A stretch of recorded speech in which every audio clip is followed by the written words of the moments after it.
As I entered the city of London, I was struck by the grandeur of its buildings, the cleanliness of its streets, and the orderliness of its people. Unlike the bustling and chaotic bazaars of Hindustan, the markets here were quiet, with each shop neatly arranged and the shopkeepers conducting their business with great discipline.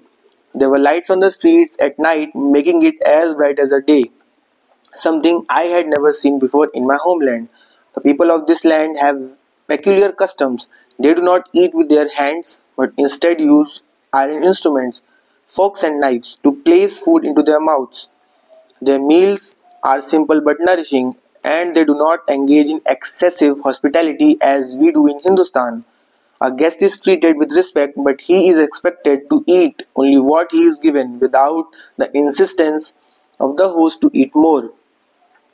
The women of this country walk freely in the streets without veils and converse openly with men. They seem to have no fear or hesitation, which surprised me greatly. They are also well versed in letters and learnings, and their opinions are valued in society. I had hoped to present my emperor's letter to the King of England, but the officials made excuses and delayed my audience. It became clear to me that the British are skilled in diplomacy and do not act without their own advantage in mind.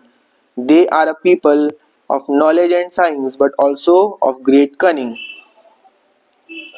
Who was this keen observer? This traveller who saw London with sharp eyes. He was Mirza Sheikh Ittasamuddin, a Mughal diplomat who visited Britain between 1766 and 1768. His travelogue, Shiguf-Namah-e-Vilayat, the Wonder Book of Europe, remains one of the earliest and the most detailed accounts of Britain by an Indian traveller, a glimpse into a world unknown through the eyes of a man who was both amazed and cautious.